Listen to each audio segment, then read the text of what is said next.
rich men north of Richmond, Lord knows they all just want to have total control.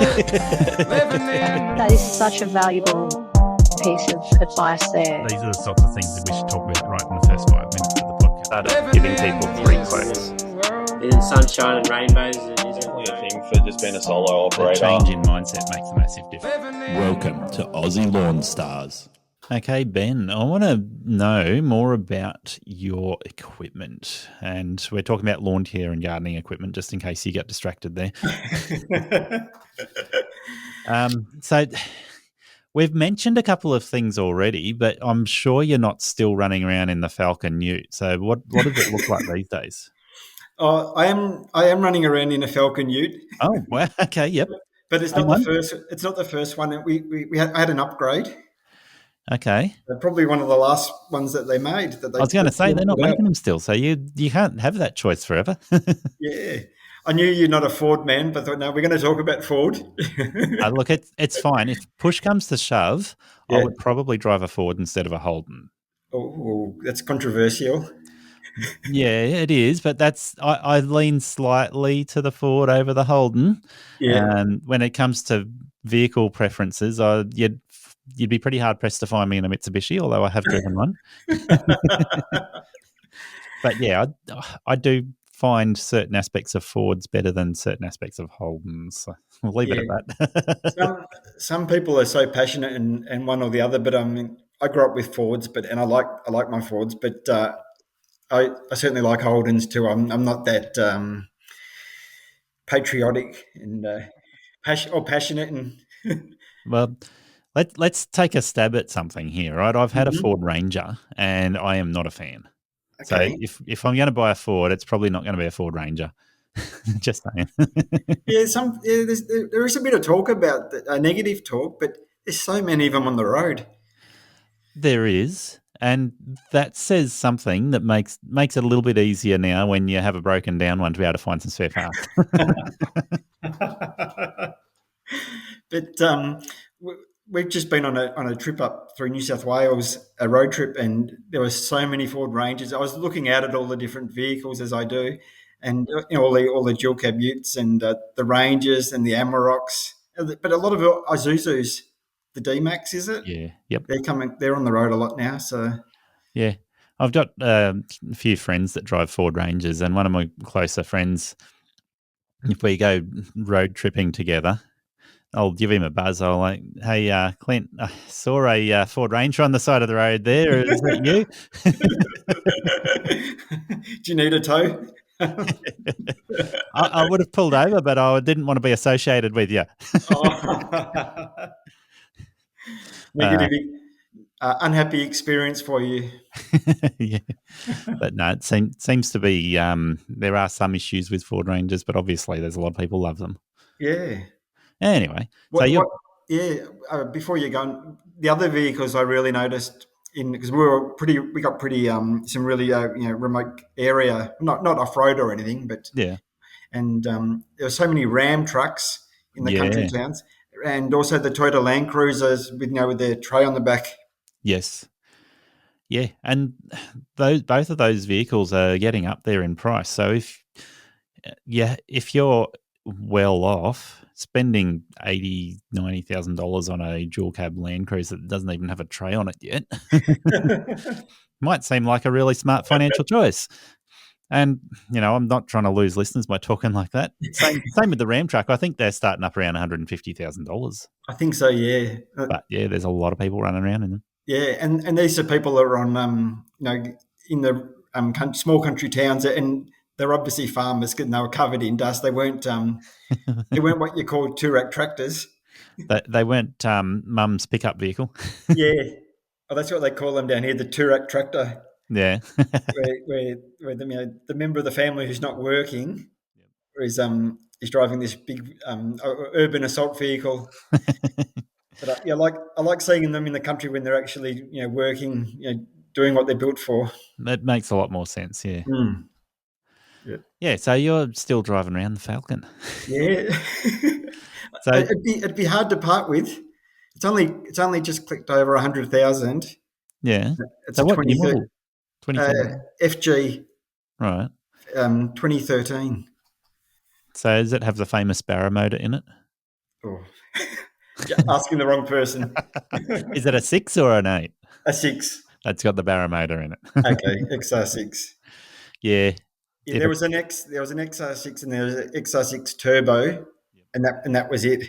I was going to say, if it's the XR6 Turbo, your level of respect just went up a notch.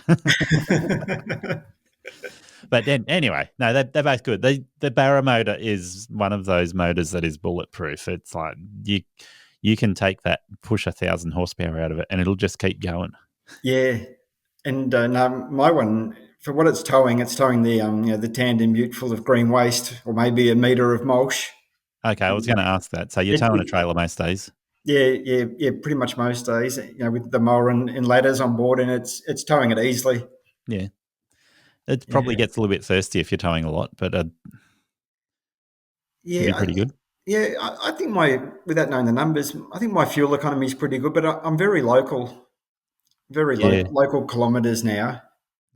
So, I think with those Falcons, if you're doing what they call highway driving, which doesn't make sense to me because highway driving is less than 90 kilometers an hour and it just means no stop starting, right? Whereas city driving is stop start driving. So they typically consider city driving is going to probably get you around 11 or 12 litres per 100, and your highway driving is going to probably get you under 10 litres per 100 in a Falcon.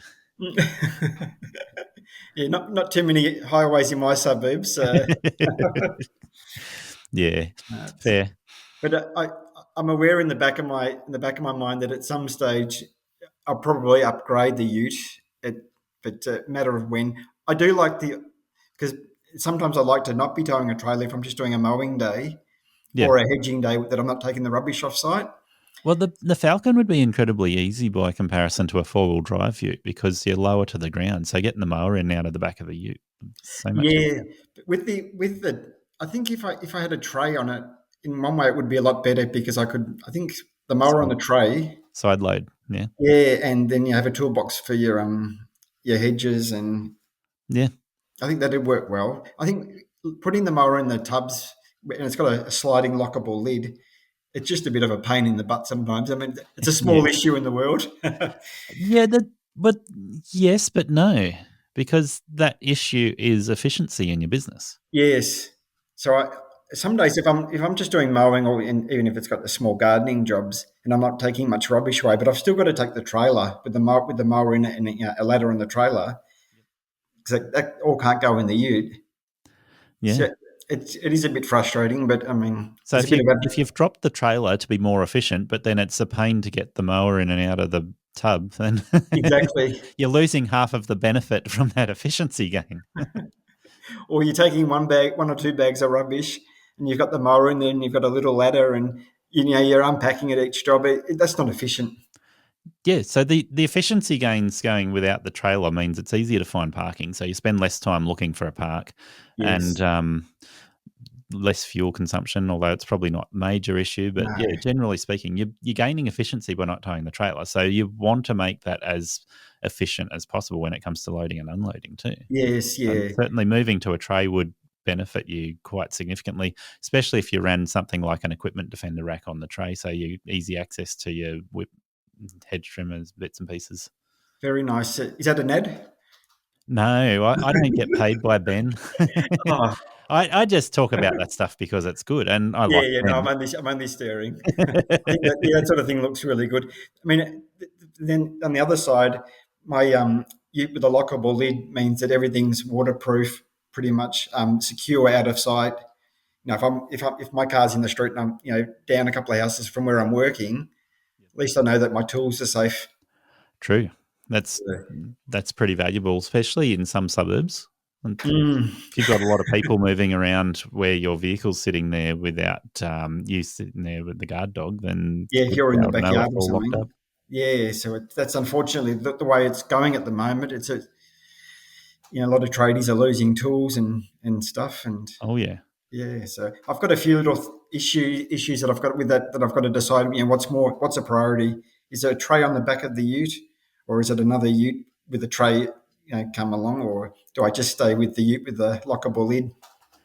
Well, there are a bunch of other ute choices you could find that you can go and switch to a tray pretty easily. So when it's time to Yes. give up the Falcon, and I think Falcons, they're an interesting one, right? Because they typically will do more kilometres than a Commodore.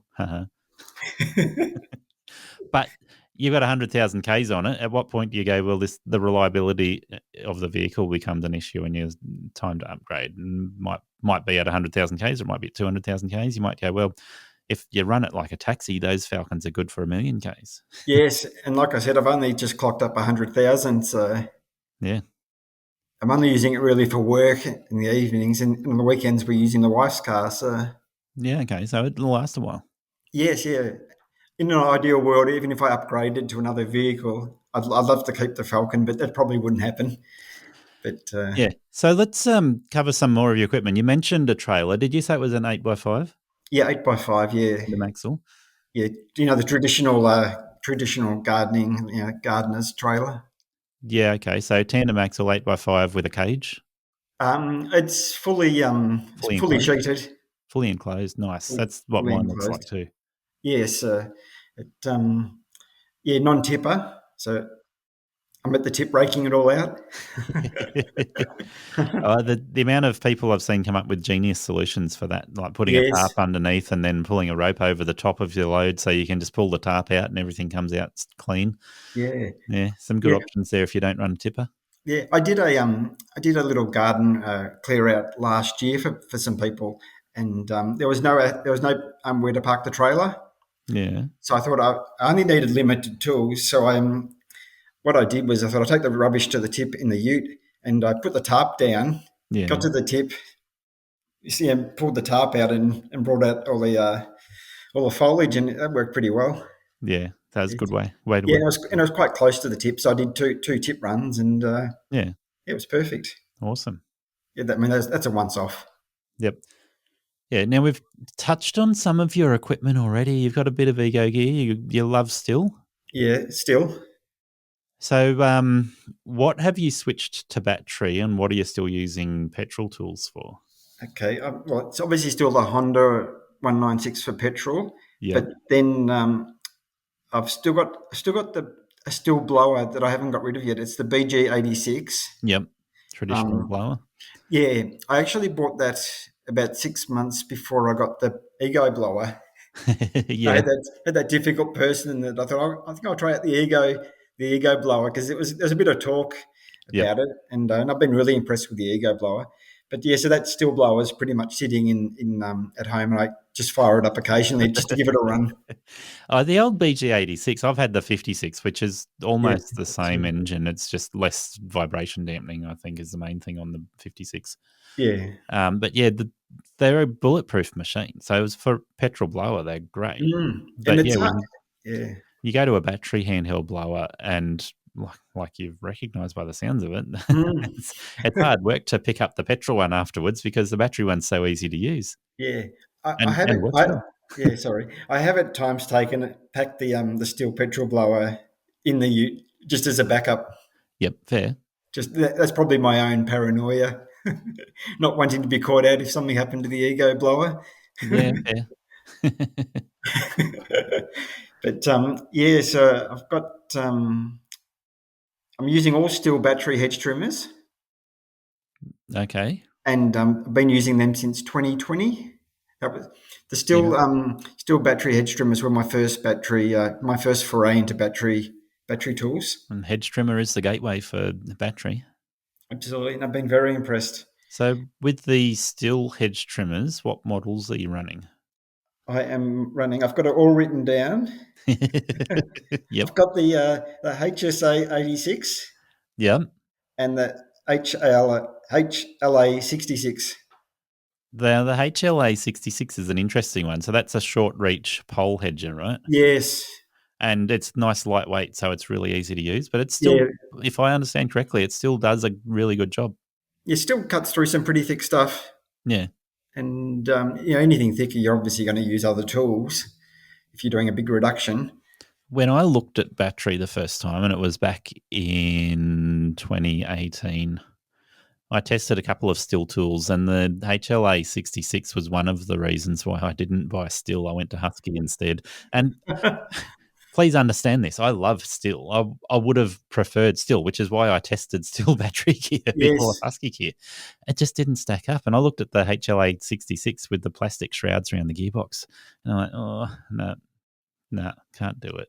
And I looked at the Husky hedge trimmer, and I was like, it looks like it's better built. I love it, and always have. It's always been an awesome machine. But Yes. that, and then the still battery whippersnipper experience was also just putting me off. The Husky was a better choice. But yeah, sorry, my Yeah. rant. No, that's okay. We all use what works for us, and you probably look more into the mechanics of a product than I do. But I've been quite happy with them. That's good. And I've also got the combi battery. That's the FSA 135R. 135, yeah. Yeah. So that, I think that might be the KMA if it's the combi. Yeah. Sorry. Sorry. Yep, you That's are all right. So and a lot of people have bought that machine, whether it's the combi or a dedicated machine with the 135 number in it, and it rates I've got really both well. those. Yeah, I bought both of those.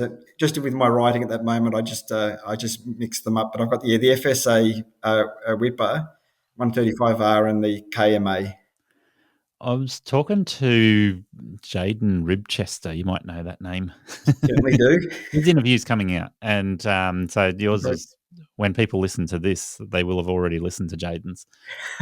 And he's got the KMA 135, and he was really disappointed in the runtime when he was doing whip snipping with it. Mm. So brilliant machine, but yeah, for regular use, he's like, I think he was saying 50-minute runtime, and that's with a 300S battery on it. So 15 minutes, just to make sure that I said that clearly. Yeah. But see, I had the petrol steel combis with all the attachments. So Yeah, when I upgraded, I wanted to obviously keep using those attachments. makes sense. And I also had the batteries from when I bought the first two hedge trimmers. Yeah. Yeah, so it That that makes went up. good sense. So do you use that with the whip snipper attachment on it very often, or? Yeah, not very often. I do carry it as a backup. Yeah, okay. Just I like to have backup. Oh, that's another thing I would have said earlier for new people starting out. It's good to have backup equipment. Yes, definitely. Very important. So what do you find the multi-tool is most useful for? That'd be hedging, Gary. Hedging with the extension shaft, just for the higher stuff.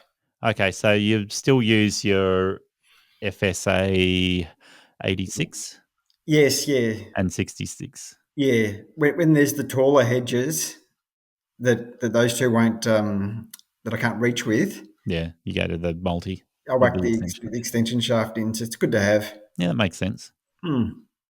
Yeah, okay. So that gives you a good range of still equipment, and you've mentioned your Ego blower and the Select Cut XP.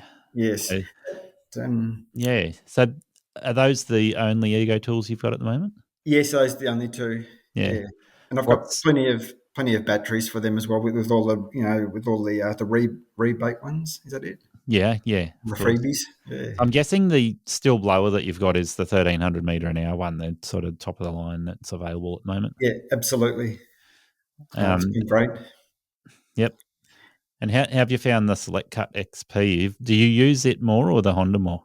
No, I still use the Honda more, and more that I could only carry one mower in the trailer, so I was probably just still using the Honda one.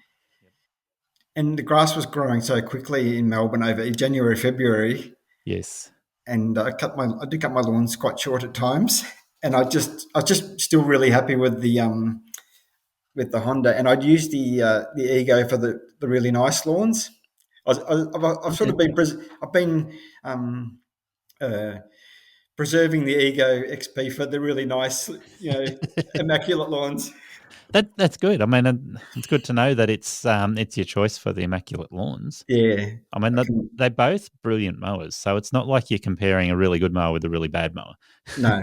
But there are some stark differences in terms of range anxiety with batteries.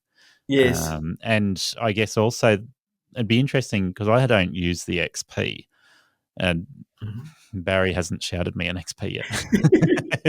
We'll skip the XP and we'll go straight to the commercial unit, mate. So you're not an ambassador.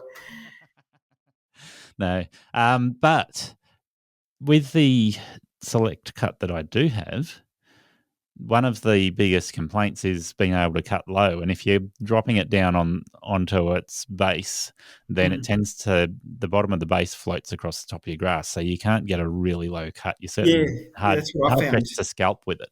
Yes, yeah, I found that too. That I'd like it to go a bit lower. Yeah. And I guess there's several ways you could do that. You could put a blade spacer in there. But the other thing is, and I think hopefully the commercial unit being an aluminium base instead of a plastic base, it won't have that big flat area that acts like a landing pad. Yes. That will help with getting a lower cut height too, because it'll allow it to actually go down to its base cut height and do a true cut at that height. Yeah. And I quite like it. It's obviously wider than the 196, but it's quite light. Yeah. Pushing it around, it's pretty light. So particularly if you got to go up and down a few stairs, I would be choosing the XP over the Honda every time. Yeah, absolutely. And because like I said, I've got some small townhouses that I've got to, you've got to lift the mower up a set of steps or something, and it's perfect. Yeah. So I'm quite happy with it. It's obviously I'm quite open-minded about trying the battery and increasing my battery. I still like the petrol stuff, but definitely heading more battery. And I think the wife likes it. There's less petrol smells. Yep. Oh yeah, that certainly has come up in my household. Yeah. So that's all good. And I didn't try battery just to be environmentally conscious or anything. It was more about what worked for me, selfishly about my business. And it's been really good. Look, I don't think it's completely selfish, because environmentally friendly is one thing. I value it, but yes, at the end of the day, environmentally friendly only reaches so far. And looking at, say, going to a battery-powered zero turn, where if you pick a 32-inch Greenworks stander, for instance, you're talking around the I think it might even be $22,000 to get a battery-powered stander. Right? That is the cheapest battery-powered stander that you will find. If you're going up to the higher-end battery-powered ride-on mowers, then you're typically spending $50,000 through to $70-something thousand. Yes. So it doesn't matter whether it's environmentally friendly. It's not affordable. No. There is a use case for it, so don't shoot me down in flames, everyone who's trying to sell these machines. There definitely is a use case where you can justify the bigger spend. But as a business owner, where you're looking at spending $10,000 through to maybe $25,000 for a petrol variant, and then double or triple that to get the battery option, it's hard to justify, and that's going to cut out the environmental benefits. Yeah, I've been really impressed with all the battery gear overall, and whether you like it or not, I think everyone's going to have to embrace it at some point. Yeah, look, I think the next few years will be interesting, because the technology in battery will change. One of the things that I'm looking at the moment is replacing my wife's car. Okay. And the technical details, just to bore you, Ben. I thought you were going to say you were looking at replacing your wife, and then fortunately said car afterwards. Well, she is getting worn out. No, I didn't say that. No, we're talking about a car, not her. So replacing her car with a near new or brand new car, and I've been asking her questions around mileage. How much fuel does she use at the moment? She's got a Suzuki Swift, so it's economical. It uses about 6 litres per 100. Yes. And by our best estimate, she's probably burning $3,000 to $4,000 a year in fuel. If we get a hybrid, then we're potentially going to half her fuel bill. So if we can save off $4,000 worth of fuel, that's the higher end of what she might spend, bring it down to $2,000 worth of fuel a year, how much extra is it worth spending on a car for the fuel saving alone? That's not an environmental question. No. That's a purely business case, right? Business, cost. Now, if you go from hybrid to electric, then you drop your fuel bill from $4,000 down to zero, but you do have some electricity to pay for. But it's still, like if you're charging at home, the electricity is still a fraction of what the petrol prices is. Yes.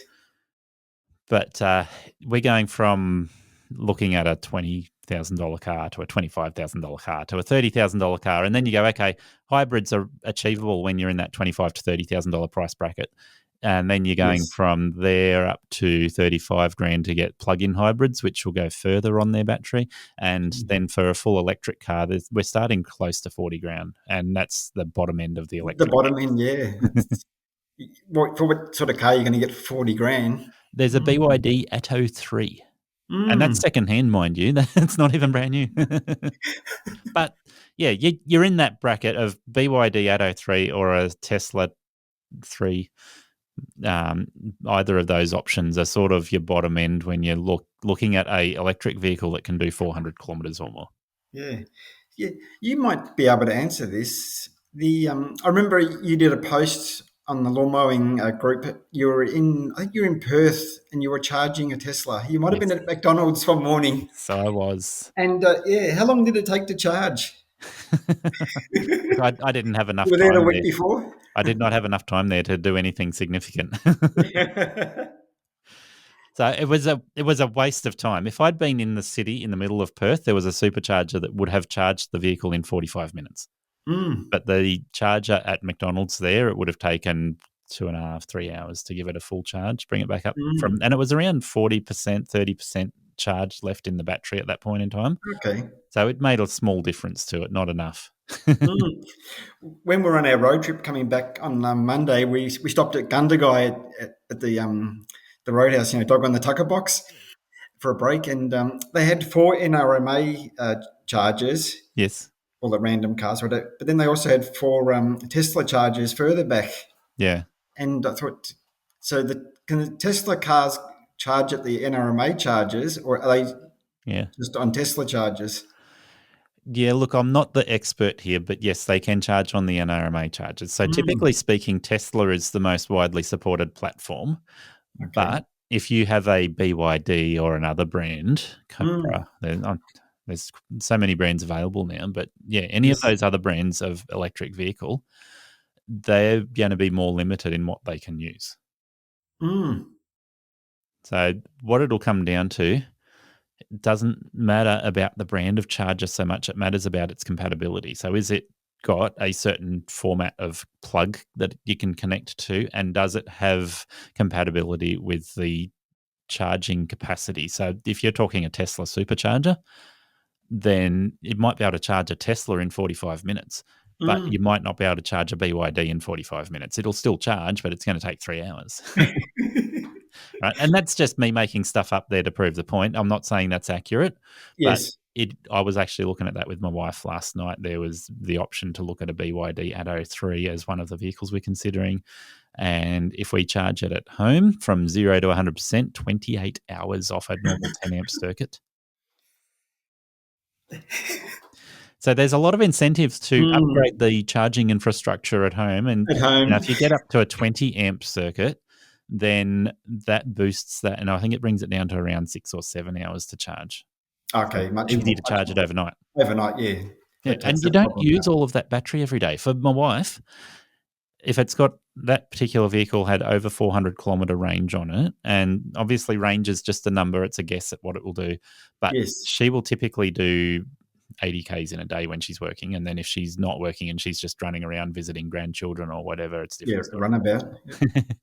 But yeah, 80 kilometers and then put it on the charger, and if it's a 7-hour full cycle, then it's probably only going to need an hour and a half to just top it up when she's only done a normal day. But if she wants to drive down to Albury to visit her daughter, then that's a 6.5 hour drive if you don't stop. Yes. So what you do is you go, all right, 400k range, we stop where there's a supercharger, and you put it on the supercharger for 45 minutes, which will get you back up to 80%, and you have a cuppa and enjoy yourself for 45 minutes while you're waiting, and then off you go again. And look, that's not a bad way to do it, because if I'm doing a drive in my Hilux going from here down to Albury, we're probably going to do a stop for lunch anyway. Yes. So that's not unreasonable to do a 45-minute stop in No. that trip. No. Very important. But yeah, there's all these factors. We're likely to probably go down the path of hybrid or just normal petrol with good fuel economy. Yes. Yeah. Makes sense. Yeah. Yeah. But we want to talk about your equipment a little bit more. Yes. So in your petrol range of tools, we know you've got the Honda. What's your favourite whip with still? Well, yeah, my petrol still just died. 6 years. It just literally died the week before we went away. So you use the multi-tool? Yeah, I use the multi tool, and I've also bought, which I'll now be using as my number one is the still battery whipper. What's That's the 135. 135? Yeah, okay. Well, this Yes. is going to test Jaden Ribchester out because he was saying 15 minutes runtime. This is with the 300S battery. Have you thought about getting a 500 battery to get your runtime on that? No, because I'm not mowing every day, obviously. Yeah. Or I'm not mowing 8 hours a day. Yeah. If I'm doing gardening, a pruning job, and then some mowing in the afternoon, or vice versa, with the steel batteries I've got, the 300S, that's perfectly fine at the moment for me. Well, it sounds like your typical mowing job is probably a 20-minute mow anyway, isn't it? Rather than a Yeah, 5-hour mow. yeah, that's right. Yeah, so even if it was what Jaden's experience, I think I'm going to be fine with the batteries that I've got on board. Well, look, I think if you're doing routine edging where it's done fortnightly, then it's probably going to do a better runtime. And if you're not using the highest power output of the 135, Exactly. I'd hope you'd get close to 30 or 40 minutes runtime out of that. Yes, yeah, it'll be interesting when I get back into it, and the next couple of months is going to be a lot of pruning and thinning out gardens and that sort of thing. Yeah, okay. But we'll know by the end of the year anyway. I'll have a pretty good idea. I'll be watching your comments on LMCA to see if you run back out there and buy an FS94 or an FS111 or something. Yeah, it'll be interesting. Or you could always go for the FS250. That definitely overkill for my area. But if you got the FS250 or the KM250, you could use it as a multi-tool, and an all-round powerhouse. Yeah, I just love having options. Yeah, fair. And I keep an open mind. Yeah, I'll be looking forward to seeing how you go with the battery whip as your main tool. Yes, it'll be. I wonder if I'll get through a week or two, and I'm heading back to the steel shop or try and get a good deal from someone. All will be, all will be revealed. Yep. So I want to dig a little bit deeper here and see if there's any other tools you've got that we haven't covered at the moment. Powered secateurs or No, that's something that I'd like to explore further. Yeah. But I haven't done research into it yet, Gary. I noticed Still has brought out powered secateurs, but they're not in Australia yet. So if you look up Still NZ on Instagram, you'll see them. New Zealand first. Yeah, I'm jealous. It's not very good Australian still. They run on the same battery platform as the little GTA 25 chainsaw and the little 26 hedge trimmer thingy. Oh, okay. Yeah, I've seen those little chainsaws. I've got a steel battery chainsaw, which I use a fair bit. Yeah. It's the MSA? The MSA 161T. 161T. So that's top handle, right? Yes. And that's a ripper. Famously called a single-handed saw, but no, it's not a single-handed saw. Not for me. And not if my wife's nearby. It's a top handle saw with two handles for two hands. That's right. I remember that conversation you had with the steel guy. There's my middle finger, and it's really struggling to get the light on that, but there is a massive big scar there. Oh, three big teeth mark from chainsaw. My wife's a nurse in a theatre nurse. It's often with the surgeons, they'll be talking about people that have come in, or even in other times with gardening injuries. Yeah. Hedge trimming. Hedge trimmers are the big one. Yes. Oh man, hedge trimmers are so dangerous. So I think they're more dangerous than chainsaws. They do more damage when they do damage. Yes, yeah. But I've never had any fear of a hedge trimmer at all, and yeah. even using those smaller ones. But yeah, I've seen a couple of posts recently where people have injured themselves. So there's two Yeah. common injuries with hedge trimmers. Mm. One is where you forget that it's not a pole and you grab the bar on the hedge trimmer like it's a pole while the blades are moving. So yeah, you can understand Yeah, that's going to do some damage. absolutely. And the other one is when you are articulating, maybe the wrong word, but articulating to try and get close to a different shape or whatever it might be. You might be doing a vertical edge. You might find that blade gets close to your leg. And I've seen numerous people that have cut somewhere close to their knee or on their leg somewhere because the blades just got too close. Yes, yeah. And yeah, the people who've have shared their bad experience recently, it's the same people commenting, don't use the shorter hedge trimmers. Yeah, it's funny that. Yeah. So interesting fact, my wife's a hand therapist. So Okay. your wife's a theatre nurse. My wife Yes. sees them after they come out of theatre. Yeah. So when I called my wife and I said, "Hey, Cherie, I cut myself with a chainsaw," she was with other people, so she was not in a good place to handle that shocking news. And B, Yes. she was unimpressed. But yeah, it Yeah. was entertaining, but not really. No, she would have been mortified. She was worried because chainsaw, and how bad is it, right? Yeah, you think the worst straight away. Yeah, I was very fortunate. It was a little love bite. Did you kiss it better? No. It's funny when I went to the local doctor's surgery and got them to stitch it up because it was, even though it was a love bite, it was still fairly deep. Yes. And at the time, I was like, "Oh, I could just put a Band-Aid over it and keep on working." And then I looked at it again, and I'm like, "No, I'll go get it sorted out." So they Yeah. flushed it out and stitched it up, and I sat there watching them do it. And they're like, "Why don't you lie back?" And I'm like, "No, I want to see what's going on." And they're like, "Maybe you need to have some sugar to keep your blood sugar levels up." And I'm like, "I'm fine." I, back the year before I started working for myself, I was labouring for my dad, with my dad with the plumber, as I said earlier, Yeah. and there was a lot of dew on the ground at the property I was working at, and so the shoes had become slippery. And I was up the ladder about not very high, like it was a 1.8 meter ladder, and probably a case of I was hammering something to do with the house guttering. Anyway, I've fallen Ouch. and I've whacked my right wrist on the hot water service, Yeah. and because it was such a quick small drop that I didn't even have time to be aware of tucking my wrist in. Yeah. Anyway, it was quite sore. Anyway, Dad took me to our local. We had the same doctor, Hmm. and he's like, "Oh no, I can't put it in a splint. You've got to go to hospital." Anyway, at that point, I finally looked at the wrist, and then I was just about to pass out. So was it on a funny angle, was it? Yes, but being quite young then, it was public hospital, and they got onto it really quickly No, that's good. because they said, "Oh, because you're young, you're a priority." There was an Yeah. elderly lady in the room with me, and she kept getting delayed for her operation. Oh, no. Got a bit bad, Yeah, poor woman.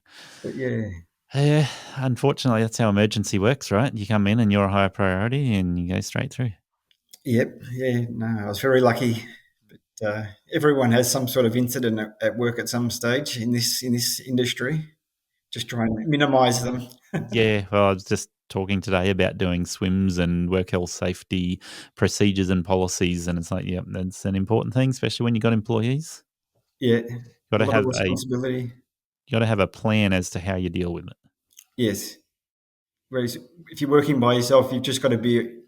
It's up to you to be aware of the setting you're in. If you're up a ladder, no overreaching, Yep. and if the ground's not flat, or Yeah. if you just don't have a good feel, just don't take the job on, or just wait, or get someone to help you.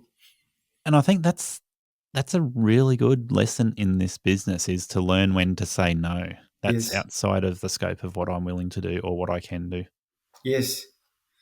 Because we're in the business of making money and doing jobs, and you love doing the job and accomplishing it. How do you make money? You be a yes man. How do you stop yourself from dying? You learn to say no. To say no. Welcome to Aussie Lawn Stars. Do you want to leave your job to create a profitable and enjoyable lawn and garden business? Aussie Lawn Stars shares the stories, lessons and advice to help you grow a healthy, productive, efficient and sustainable business. Do you want more or simply have a question about what you heard? Contact Aussie Lawn Stars at iCloud.com or look me up, Gary Ashton, on Facebook and Messenger for individual help. Business coaching helps you to have the right mindset and perspective when it comes to daily decision-making, planning, or knowing what to look for to improve your business. thinktankcoaching.com.au has helped me, and they can help you move towards your business goals. Visit their website or email them, thinktankcoaching@outlook.com. If you want to establish the best practices in bookkeeping, accounting, and business structure, contact Adrian from Prosper Financial on 0249 773363. And you all need to head to Lawn Mowing Contractors Australia and the Australian Professional Lawn Contractors Facebook groups for supportive communities focused on our industry. Thank you for listening to Aussie Lawn Stars. Please remember to rate and review the show on the Apple Podcasts app or the player you use. Exciting new shows are released every Monday. Make sure you follow or subscribe to hear the next episode.